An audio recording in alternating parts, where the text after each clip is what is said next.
I'm Mary Gandy. I'm based out of Tucson, Arizona, and I am the founder and one of the coaches at Blue Fire.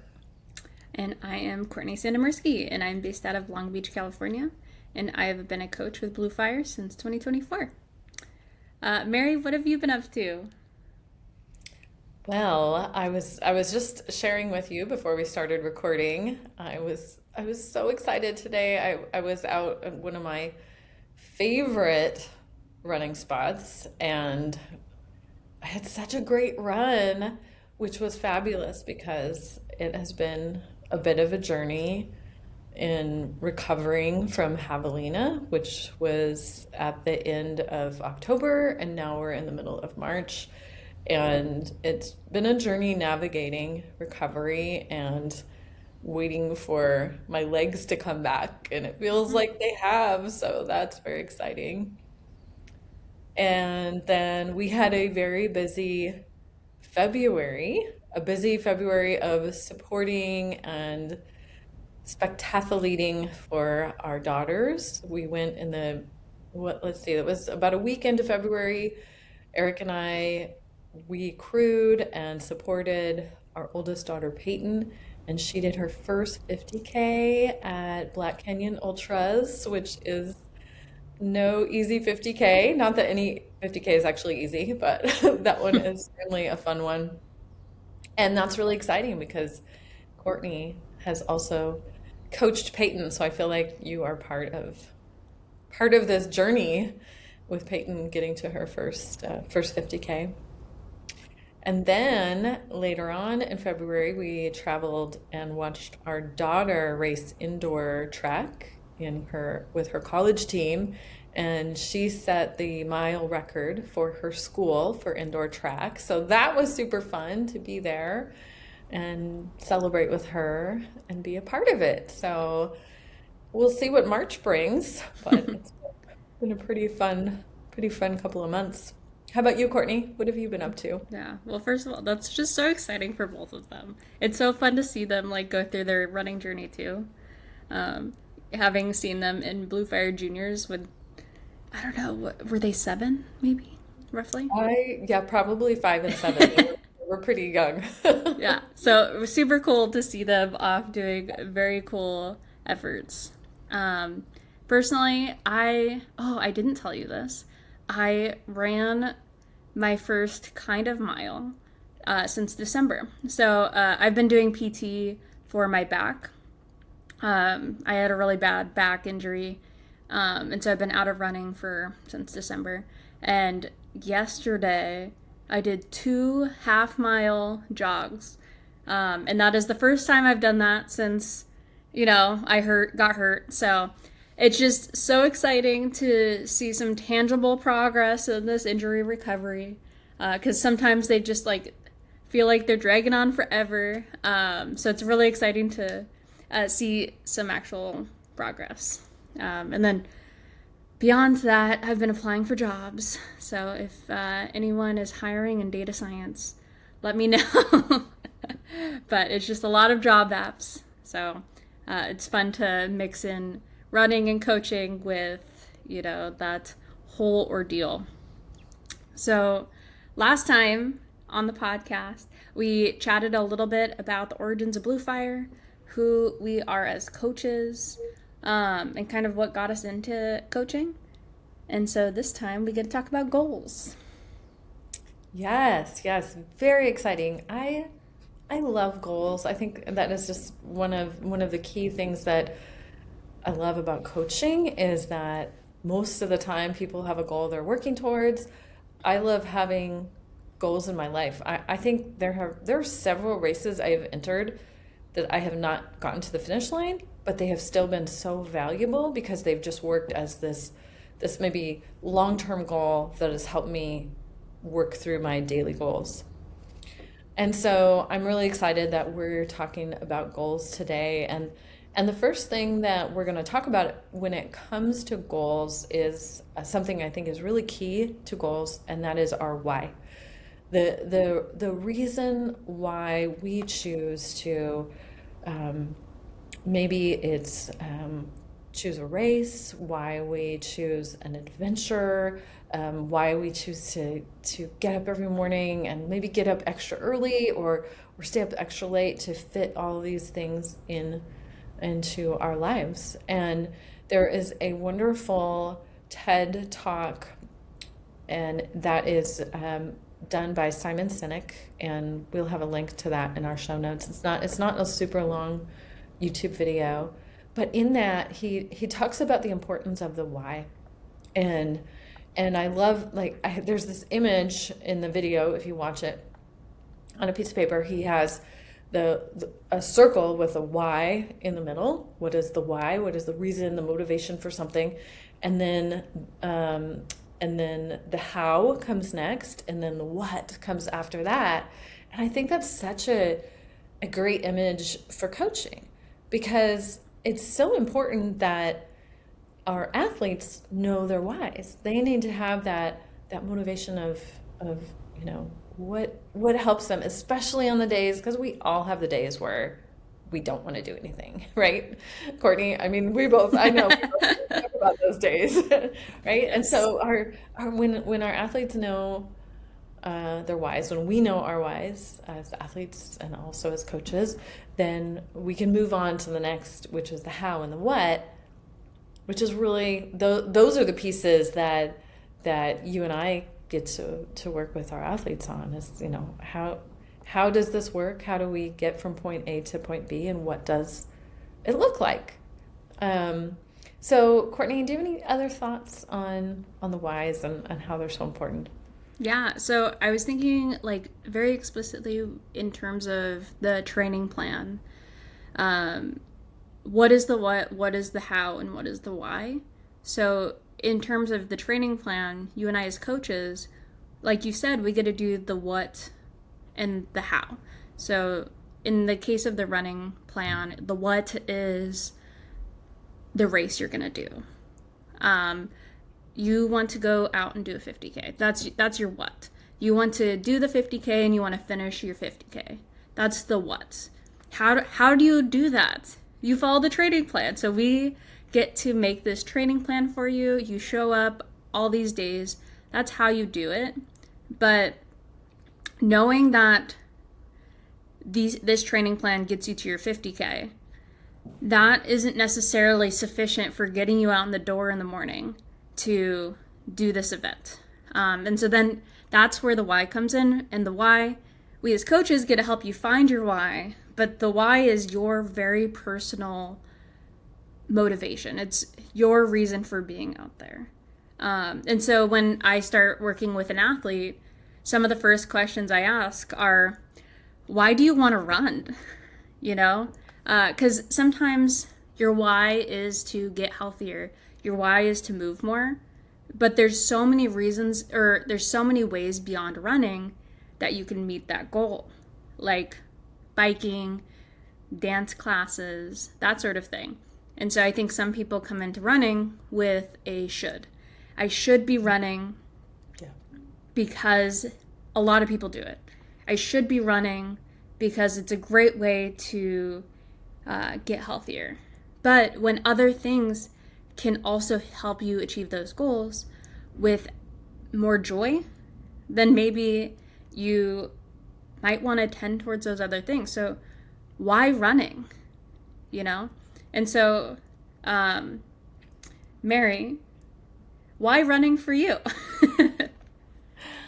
I was just thinking about that as you were talking. One of my biggest whys, and I think this has fluctuated in different seasons of my life too, because I remember when my kids were really little and I was balancing working a full-time job and my husband and I raising little kids and being involved in other things. My why for running, and which I also achieved in other things, and biking and swimming and hiking, that was to have some space for myself. And that was really, really important. And that was hard to do. It was hard to carve out that space without feeling guilty.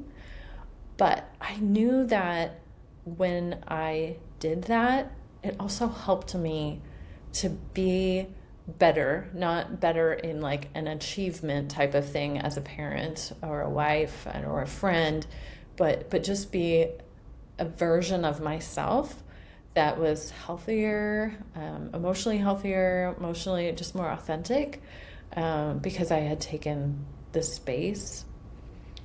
Now I think that my whys are similar, and they still very much revolve around my emotional health.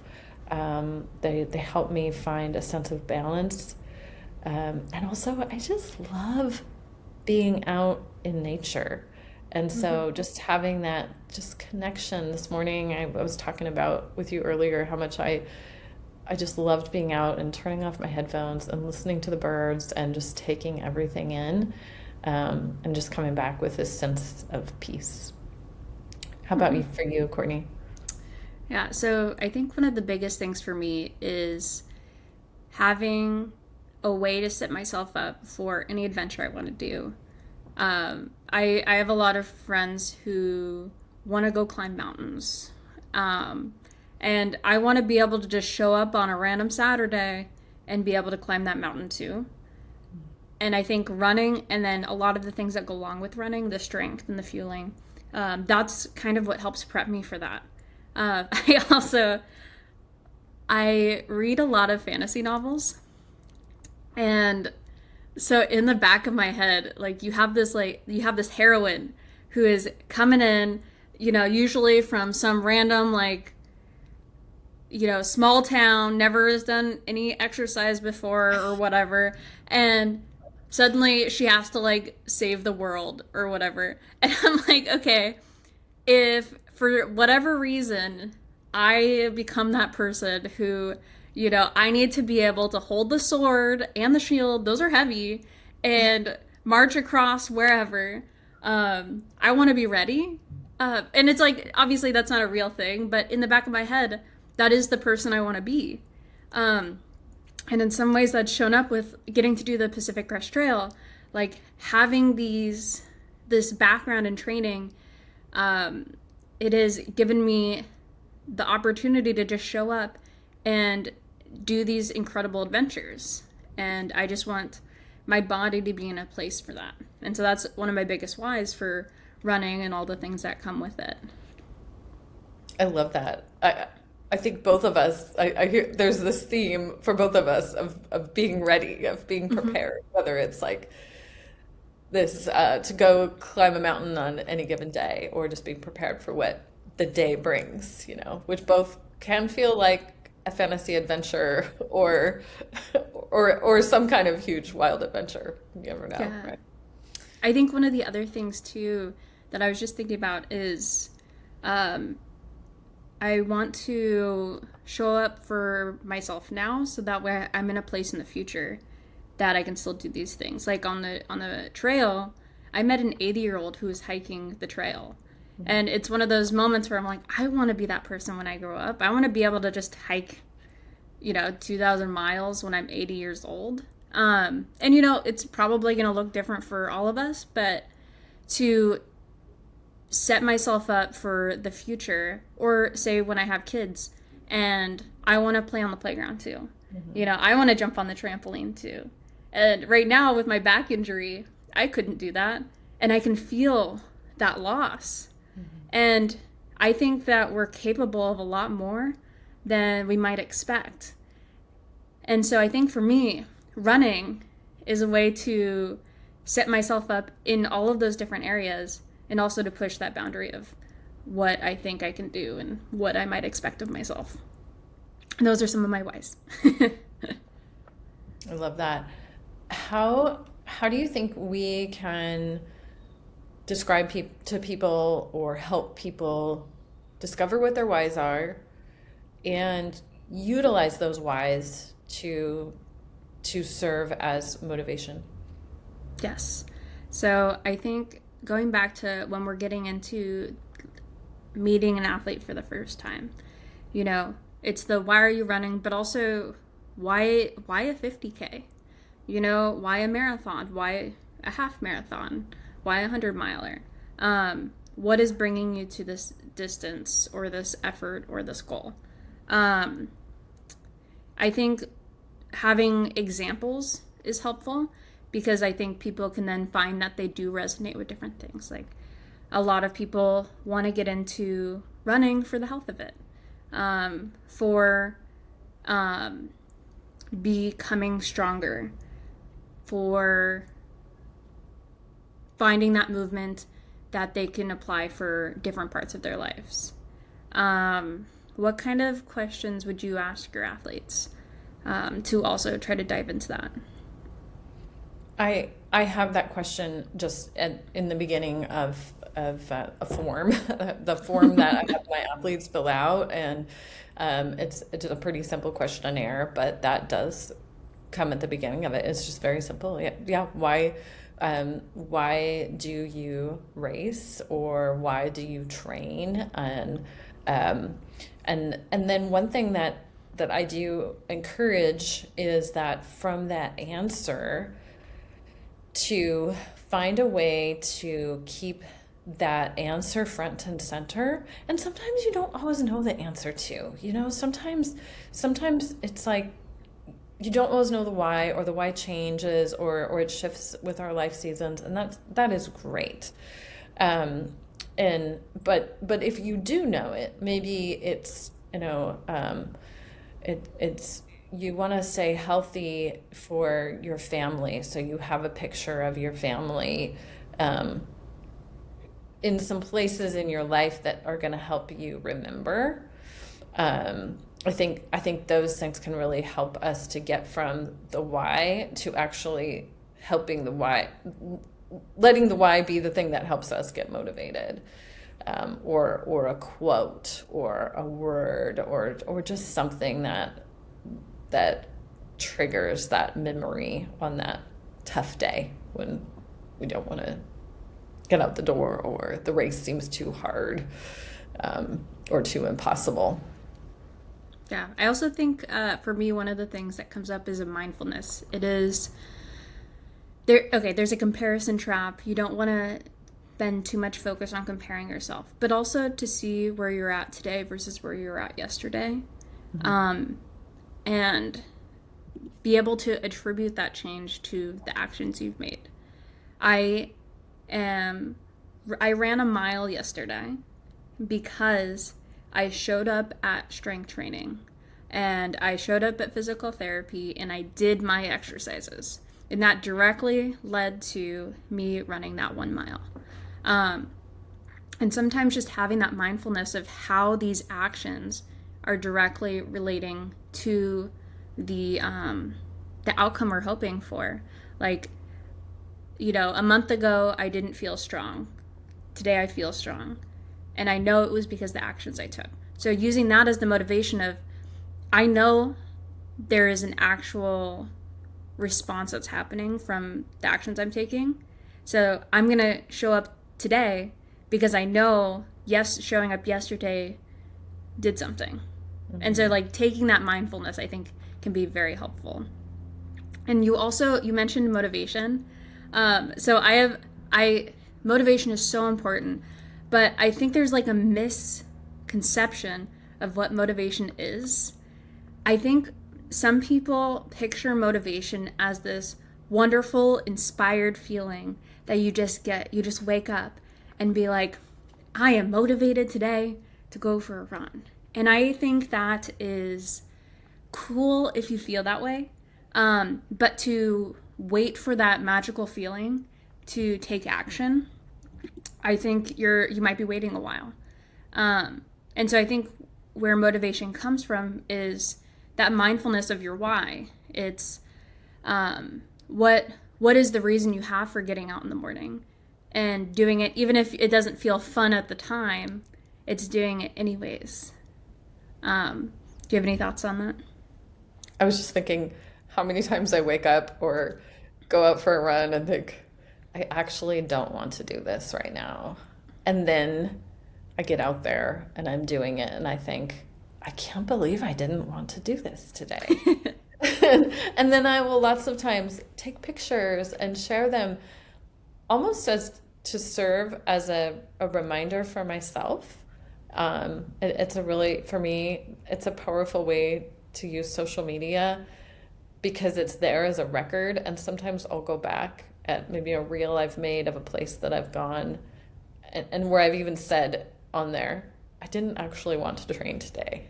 And then it's Hmm. just so beautiful. And I think there's some tools. I think that social media or even our photos or things like that can serve as a tool um, to help us when, yeah, the motivation is low. I was kind of trying to think if I could, um, if there was like a percentage. Can you think of this, Courtney? Is there like a percentage of days that you feel like, yes, I'm ready to go versus not? Yes. Okay. That is a great question. I would say 75% of the time, I am not just ready to go. I would say 25% of the time, I'm like, I am so excited to do this workout. With that said, I would say 90% of the time, I am incredibly satisfied that I showed up. Mm-hmm. And again, I think it goes back to that mindfulness of starting it as hard, but knowing that feeling will come from doing it. I think that's a very powerful tool. Mm-hmm. Yeah. Yeah. And I loved what you were saying that relating the strength training to because I showed up to strength training, because I did my PT.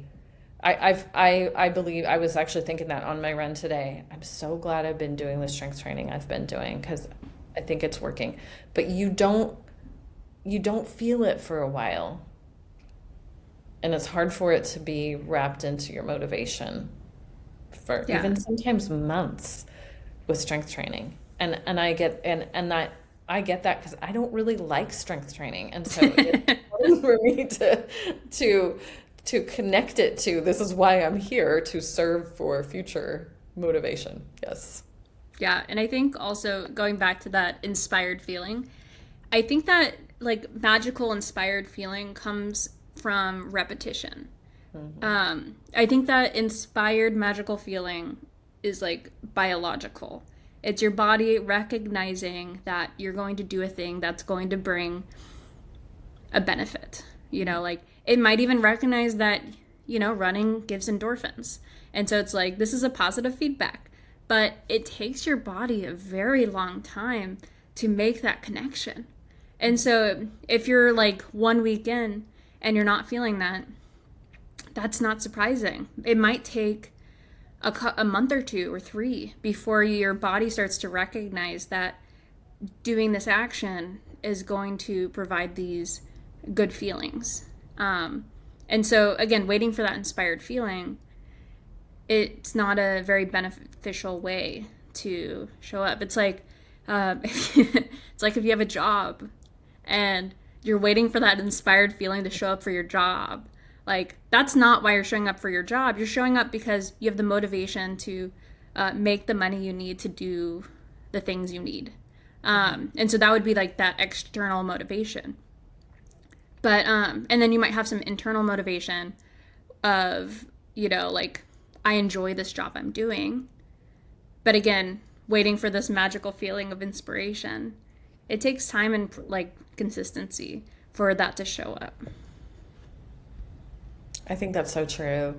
I was thinking about when I have a new athlete starting, and one of the biggest things I emphasize is this is the time to establish your patterns because I feel like as we were talking, it's always pretty up and down when you're going to feel like going to work out. But if you can say, okay, every morning, okay, I'm a morning person. I'm going to do my workouts in the morning. So 6 to 7 o'clock, that's my time. And you block out that time and you establish it. Then you've already set yourself up for to let that motivation happen. Or if there isn't the motivation there that day, you still know that that's happening because I've scheduled it and I'm establishing that consistency. And it takes a lot of time. It isn't even just, okay, that was week one. No, this is like months to make that happen. Yeah, I love the recommendation of like giving yourself a sweet treat or something. I don't advise giving food as reward. Hmm. But like if you're going to go out for a run and you happen to stop at a coffee shop, I feel like that's a great motivator for me because um, I just get so much joy out of that, and now it's a fun activity and stuff. So I think there's ways to add that into if you're needing some more external motivators to get you out the door. I agree. I could be motivated by coffee anytime. What you made me think about that too is having activities that we do with other people. If that is something that is really enjoyable for us, maybe you have a running partner that certain days of the week you meet up with them to run, or you do your long weekend run with, and there's some kind of celebration around that. I know around here in Tucson there are some women's trail running groups, and they are fabulous. I've done some running with them, and it's helpful because I have to get there for the start of the run because everyone's leaving at the same time. And at the same time, you're getting to run sometimes with new people, sometimes with friends.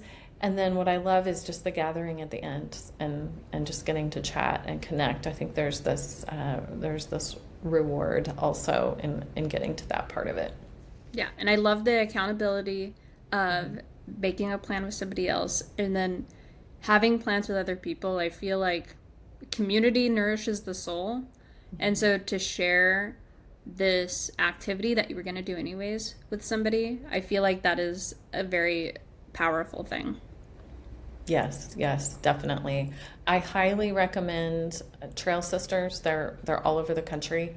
Now, I can put a link to Trail Sisters in our notes, and you can go onto their website and then find your local Trail Sisters community and get connected. Talking about motivation, talking about whys, this leads us into defining what some different goals are, such as extrinsic and intrinsic goals. So extrinsic goals are goals that have more of an outward type of motivator. For example, are a goal that is extrinsically motivated is like finishing a certain race distance. So I have this 50K that I'm really excited to go do. That's motivating me because I want to finish that race. I'm motivated by the feeling of crossing the finish line, by the feeling of putting in all the work to get there, and all of those things. Those can be things that are extrinsic. I was kind of thinking of a personal example for myself. Is a big extrinsic goal that I have is getting into the Western States trail run. And I really, there's I won't go into all of the things in my head about that at this podcast, because that would probably fill up the whole podcast. But there's a lot of motivation for me and to finish that race. How about you, Courtney? What would be a example for you of an extrinsic goal? Before we move on to me, I'm going to challenge you with the question. How Yeah. does that goal connect to your why? Oh, yes. That's it. It's like very personal. I feel like, of just some things in my past, and I feel like not. I can have a lot of healing in my life if I don't ever make it into Western States. I'm not worried about that.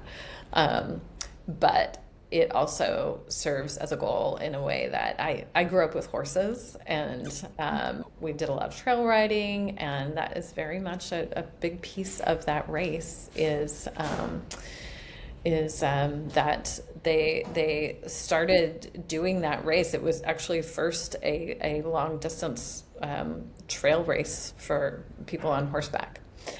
And And so there's that piece of that theme for me, but then there's also this piece of healing in my life that I feel like working towards that goal and somehow tangibly being on that course is just really motivating for me to think about doing that. I love it. And then, yeah, so for one of my extrinsic goals right now would be to complete my own 50K. And so I've done a 50K with you before to pace you, but I've yet to actually complete my own trail race. I've done several different race efforts, but never as my own entrance, and never for myself. And so I really want to do a 50K, and I want to see what I can do with it. And that connects to my why, because I just want to see how far I can go and what I'm capable of. And we can talk about this more later, but it also aligns with an idea you bring up to me often, which is be prepared for overwhelming success. And we can probably talk about in the rest of the goals and how that might connect, but I want to show up and just see what happens. And so that's definitely one of my extrinsic goals. And then going into intrinsic goals, an intrinsic goal is more about yourself and your core values and goals associated with your relationships, your health, and your community. And so this could be goals of running with the running group to make those connections. It could be goals on seeing different outcomes in your health. It could be goals in your own mental health. And so for me, one of my intrinsic goals right now is to run with headphones less, because I, for myself, have found a correlation between how much time I'm spending listening to things and my mental health.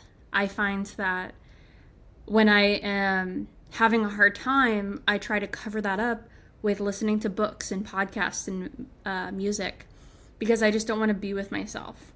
But to go for a run without headphones, it's almost meditative. You have to be present with yourself.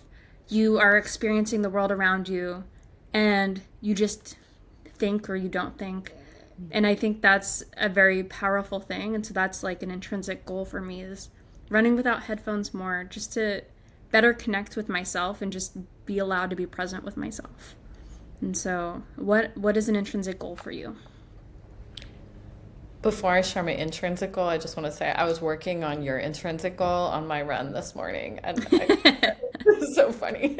We're just connected. We are, yes. I was thinking about that as you were sharing, and I was thinking about how much I love being out in nature. But that isn't necessary. I mean, it can be connected to an intrinsic or an extrinsic goal, but that really isn't necessarily the goal. But one thing that has really been pressing into me lately is the thought of it's about running with joy. It's also about fueling my body well and fueling my body with joy, so that I can be the healthiest version of myself, so that I can achieve the goals that I have, not just in trail running, but also in the rest of my life. And I learned a lot of lessons in the training and racing at Javelina, and that was that my fueling has to get better. And so one thing that I've been thinking about is, even before my training starts to pick up, that my fueling needs to pick up first, which can be really counterintuitive in our culture. And so it's like, I guess, taking all that and articulating that into, okay, well, what's the goal? The goal is fueling with joy so that I can run with joy.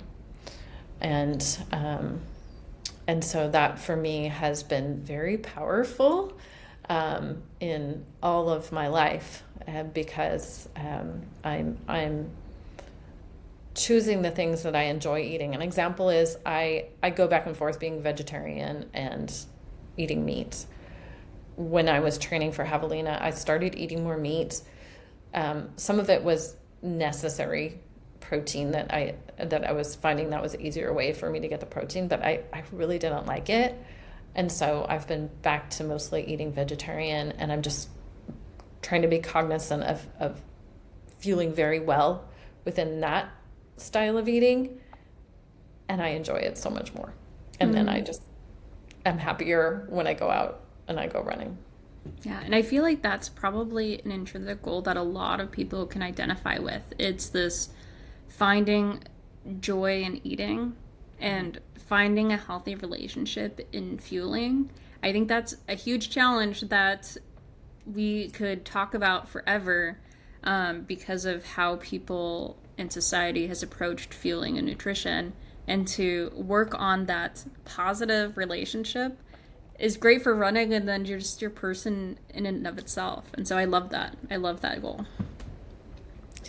Yeah, and how it translates out into the rest of our life too, because if that joy that continues, and if we're fueled well, it's not only fueling for the run, but the rest of the day, or the healing from the run, and all of those things are so important. So well, as we continue on with goals, many people have probably heard of SMART goals, which I think are important. I kind of have a little bit different translation of SMART goals that I have worked with athletes on in the past. But traditionally, SMART goals are specific, measurable, achievable, relevant, and time-bound.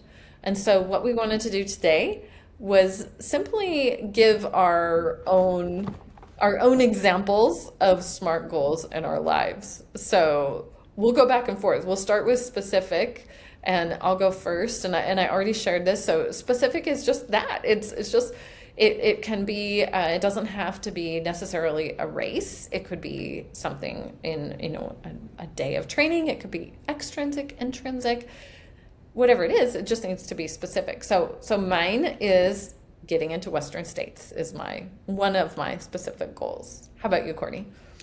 Mine would be doing my own 50K at a registered event. Okay, and do you have a particular event in mind, or have you not landed on that yet? I have so many in mind that it's overwhelming. So I'm not picking one yet, because I'm still going through this healing journey where I'm not even running a full mile yet. Mm-hmm. And so I am trying to not put a time pressure yet on this goal. My goal right now is to run as far as I can without pain. Mm-hmm. So it's my active goal. But once we get past that part, I have a lot of 50Ks in mind. Excellent. I can't wait to hear more about those.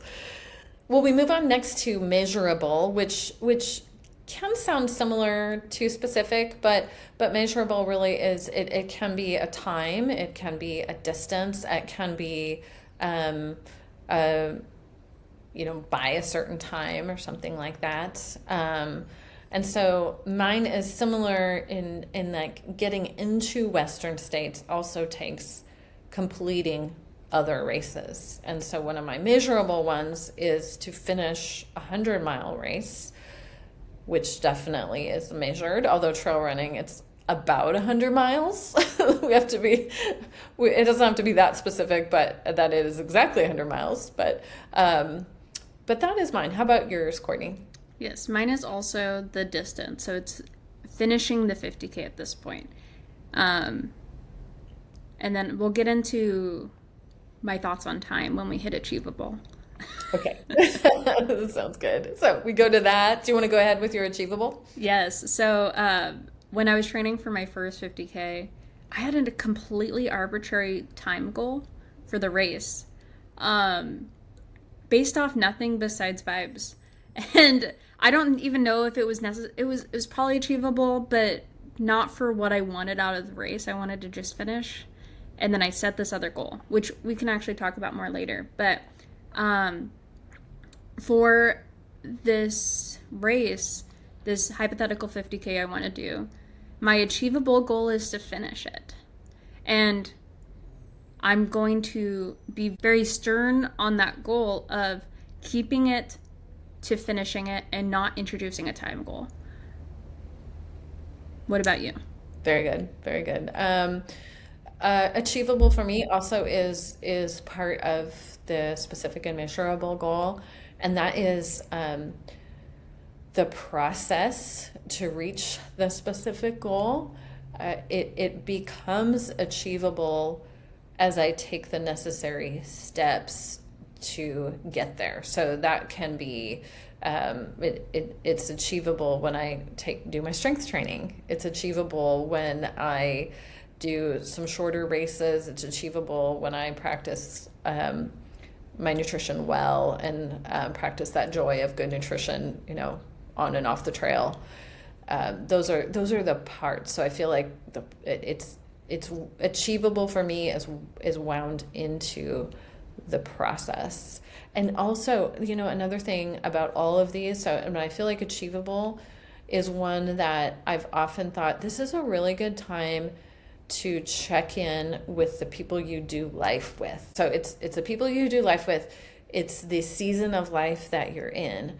I look back and I did Ironmans when my kids were really little, and I could do that. And I do look back and think, oh my goodness, how was that achievable? And it was hard. And sometimes it really did put some strain on our family as far as like our resources of time. We think, usually we think achievable. It's just like, can my body actually do this? Well, there's that. And then there's also, is there time within my family? Are the people who I share life with, are they on board, or do they understand what I'm trying to achieve, and how does that all fit into our life? Yeah, I also feel that for when I did the PCT, where I had just gotten married, and then I left my husband for 6 months in our first year of marriage to go do this hike. And so sometimes, like you were saying, our goals have very active effects on the people around us. And it is often important, because we are not just isolated people, we are people in a community, how our goal might affect others. And that's not necessarily a reason not to do it, but it is an important thing to consider and communicate with those people who are going to be impacted, and whether they're also ready for that impact. Absolutely. I remember when I was getting ready to do Javelina, and I thought, oh, I wonder how Eric is going to feel about this. And actually, one of the decisions on doing that I thought it was a really great choice is because of that it's on a loop. So your crew doesn't have to be driving all over the place. And he's always such a fabulous member of my crew, or leader of my crew, kind of depending on what the race is looking like, and does a lot of the driving. And so I was considering, okay, what does that look like for him? And I think that is such a good point, Courtney, to communicate that well in advance. Maybe you communicate your why to the people that you share life with, and then you communicate, okay, here's my why, and here's the time that I think it's going to take me to get there, and how do you feel about it? Were you willing to come alongside of me on this? So yeah. And I think that really does a good job bringing us to relevance. And I think how your goal connects to your why is the relevance.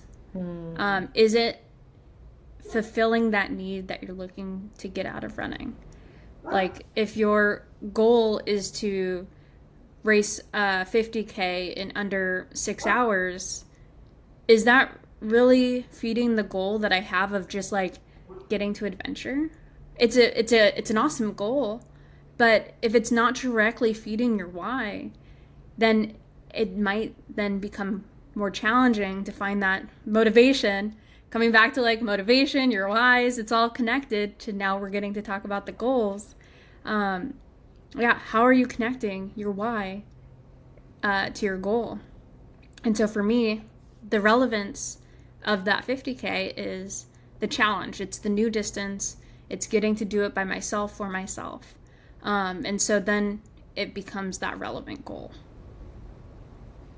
I think that's such a good point, Courtney. And looking at how do all these connect, and when I set up goals with my athletes and kind of looking at these goals, I look at it through this filter and try to help them. Like, how do we go through this filter so that we're considering all these things? I was thinking of my example with relevant was after Javelina this year, I mentally also needed a break. And I had this break even from the goal from Western States. And I thought maybe I think I might run on the road for a while. I feel exhausted of the trails. And I did, and I've done some, and I always mix in some road running into my training just because it just is easier. But when I've gotten back out on the trails and found that joy that I have on the trails that is like none other, that I have this connection with nature, which connects me with my faith and is just wrapped into so many important things of the core of my life, that trail running is so very relevant. And even looking to run these long races, do they have to happen? No. But I'm very thankful that I can go out and do them, and that it is very relevant to my why. And then we get into time. And this one can look like a lot of different things. We've already talked about the people that we share life with and our family. So time can be thinking about how does this fit in with my family life, as well as training, and how does training look at different times of the year depending on where you're living. I live in some place where it's beautiful right now and it's perfect for training, but then given about 2 months it's super hot, and you can only fit outdoor training in just a few hours of the day, versus places like northern states where the seasons, you have a stronger winter. Time bound is really important, that we're always thinking about those different things, and how we fit our training into our life so that we can stay healthy. Because if I'm training so much that now it's putting a stress on my family life, then it's kind of pulling actually away from my why of why I do this. How about for you, Courtney? How does time bound, what does that look like for you? For me, that is like strongly connected to the deadline for it. Also, I just wanted to make a side comment about seasons for training. Where I live, it is beautiful year round, and it is always a good time to run. I am incredibly lucky. I live next to the ocean. It is very beautiful. It's like 60s in the winter, 90s in the summer. It gets a little warm, but it's like ocean breeze, so always a good time to run here, not to brag. But like for the time bound, for me, I think it's incredibly important to put a deadline on your goals, because then you have that timeline to work towards. If you have a goal that's just kind of floating, it makes it harder to work towards achieving it. Like if I have this goal of a 50K, I have a very general goal of this year. We'll see how it fits in with my injury recovery. Maybe it'll be next year. But in the time span, it's this year, next year. But if I just have that goal of a 50K at some point in my life, using that goal then as a motivator, it becomes a little bit more abstract and really hard to use to get yourself to get out there and move. Yeah, I think that's really, really important. Yes, to have kind of a by this time, but within reason. Yeah. Mm-hmm. Yes. I really like that. So now we get to move on to secret goals and being honest with your goals. So the idea of secret goals is something I read about in this book called Rebound. And it's a sports recovery, injury recovery book.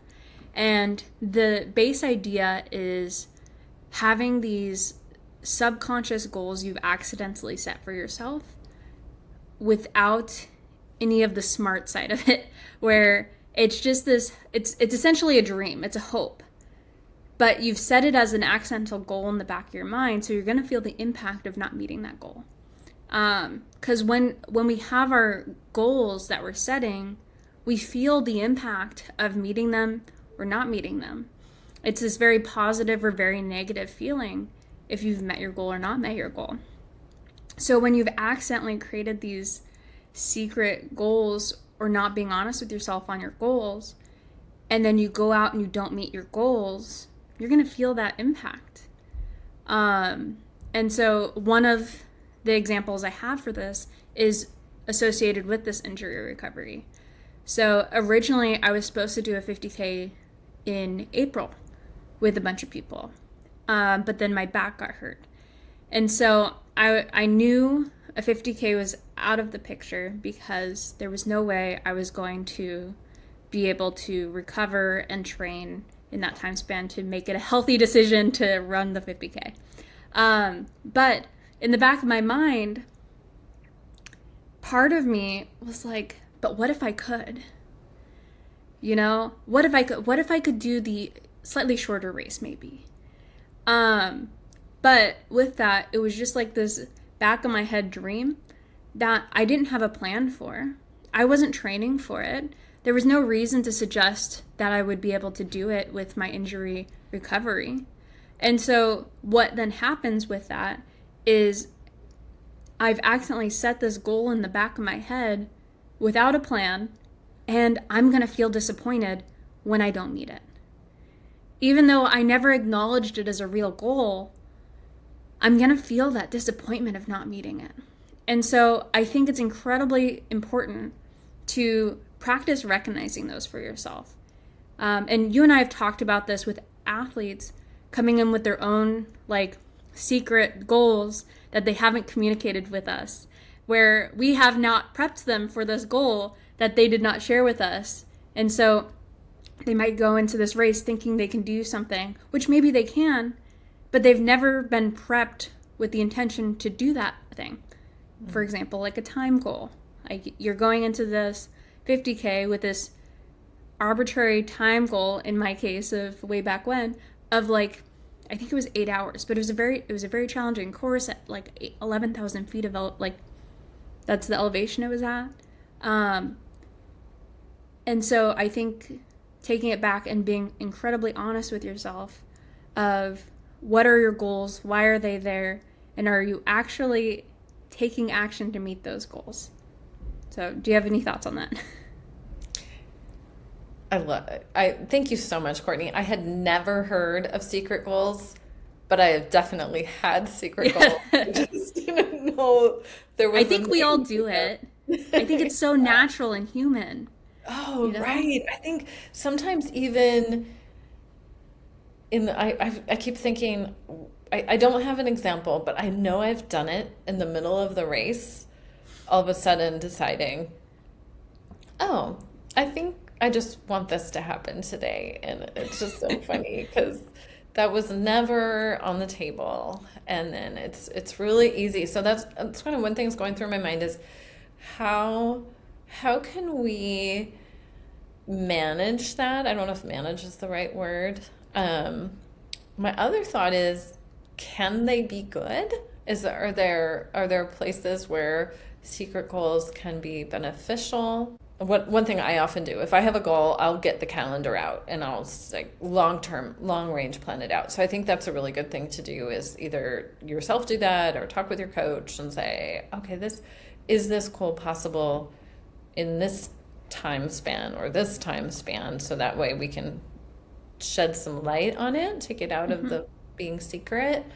But what do you think about that? Do you think that what are some other ways that can be helpful when we recognize we have a secret goal, and then can they be positive? Can they be a motivator maybe? Yeah, I think what you said is right, is recognizing it. I think that we have these thoughts in the back of our head of like, oh, it would be cool to do this time, but we don't acknowledge it. But it's still there. It's still in our heads And so I think an excellent practice to do would be taking all those thoughts you're having. Oh, it would be cool to be able to lift this much. It'd be cool to be able to run this far. And write it down, because you may or may not have accidentally just put an expectation on yourself to do that at some point. And I have this, I must have heard this quote somewhere, but a goal without a plan is a dream. Mm-hmm. And so taking that secret goal and giving it a plan, now it's a real goal. Now you have a plan to achieve this thing. And I think that having these thoughts is an excellent thing. It can be very positive. It can really dive into what do you hope to get out of this? What are our extreme goals? Like maybe it's a way to explore, what do you really hope to get out of this, or what do you really think you're capable of? But then the key is then making a plan to achieve it. So I think a great task to do would be writing them down. Start there and then make a plan around it. I'm having this vision of, I just love the piece of paper taped to your bathroom mirror. So I have this vision of that paper with your why, and maybe there's some kind of photograph or something. I'm a rather visual person. So you have your why, and then your goals, your goals, the things that you're working on right now. But then you have this place where you can write your secret goals, so you can put them on paper, you're acknowledging them, and then figuring out how do I, what's their significance. I think that's really important, is recognizing they have some value in there. There's something to work with. They're not just meant to be tossed aside, or we're not saying, oh, you can't have that goal, but we're just making a plan around it. Yes. Oh, thank you so much. I love the secret goals. I love that emphasis on being honest with our goals. Are there any other thoughts, Courtney, that you've had throughout our time, or questions? Anything else that comes to your mind as we talk about goals and look at wrapping up our time here today? No. I think we've got a lot of goals. My question was, Courtney, what's your race? So what was it? What's your race? What's your 50K going to be? So that to be determined later. Yeah. To be determined later. One thing that comes to mind for me is something that's shifted for me as a coach has to do with more of race day and having those goals on the race day, and just a little bit about that today is that I used to have, like, here's plan A, and if plan A doesn't work out, here's plan B, and here's plan C. And I started to realize, well, wait a minute, there's so many components in a race day. And you could have, your nutrition could be getting screwed up, but everything else could be fine. So does that mean all of a sudden plan A is out the window? And so I think, with that specific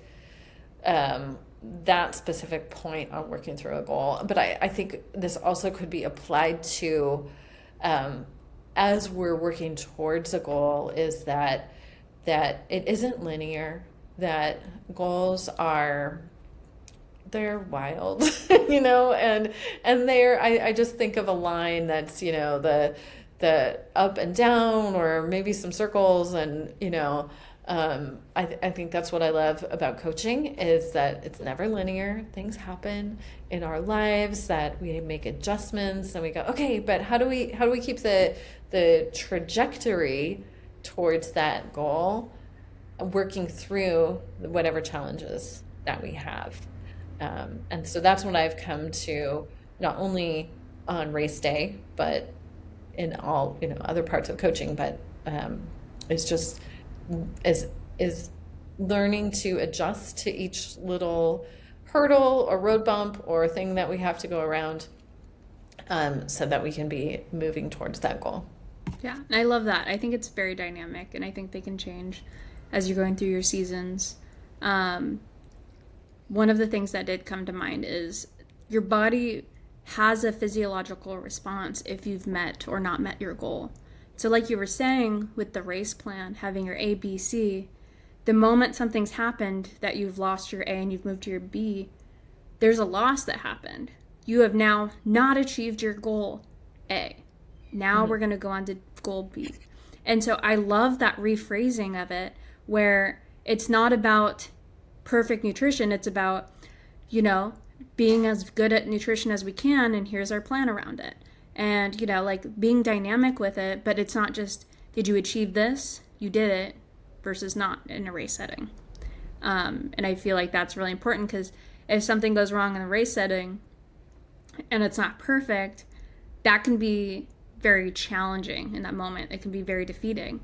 And so to have that not be as catastrophic, it's just something we adapt through. Okay, we're going to figure this one out and then keep going. I think that's a powerful tool. Yes, definitely. I love it. Well, we talked a little bit in there about food and nutrition, and that points us to where we're heading for our next episode. And to take us there, or to help prepare us for that, we're each going to answer a question about running snacks. So we're gonna go from goals to start thinking about nutrition. And so our question for today is, what is the weirdest running snack you have eaten? Courtney, what is the weirdest running snack you have eaten? So my first thought was there was a while where I was really into eating cookies. I love a cookie as my running snack. It's like it's a little form, like it's just perfect size. It holds up great. So one time I was like, I'm gonna make these even more running adapted. So what I did was put a ton of salt in my cookies to make them more electrolyte heavy. And I'm eating these cookies on my run. I'm like, oof, these are so gross. They were not good at all. And so I now separate my salt in my cookies. They're separate nutrition goals. I do not connect to them anymore. A little salt is great. I don't need to get all my electrolytes from my peanut butter cookie anymore. How about you, Mary? I love that. I'm picturing all the nutrition companies and like all the different things that they've tried out before they got to the product that we purchased today. And somebody's had to have had some super salty snacks that were on that side of things. Let's see. Okay, I have a couple. I feel like pickles are no longer weird. Those are just normal. So, but I did, at Javelina, I ate a lot of pickles. I also learned that pickles are great. They give us good electrolytes, but they don't really have a lot of calories or other nutritional value. So I landed a little heavy on the pickles. A couple others. One is I love donuts. And so we were at a 50K on Orcas Island, and I had bought these specific. I also specifically love rainbow sprinkle cake donuts, with the vanilla or chocolate frosting. And this is very specific. So I had all these, and they were in all of my drop bags. And I remember a moment of getting a little frustrated with someone because I didn't have proper access to my donuts. It's important in those moments. Oh, right. Exactly. So, well, I look forward to talking more about not only fun snacks, but all sorts of things involving nutrition. Yeah, so watch out for our next podcast on fueling for longevity and joy. And thank you for joining us today for our chat about goals. We will list any of the resources we mentioned in the description. And please follow us on Instagram at BlueFireRunning or on Facebook. And you can always check out our website. All the links will be in the description. We hope you keep running long and strong, and we'll catch you next time. Thank you.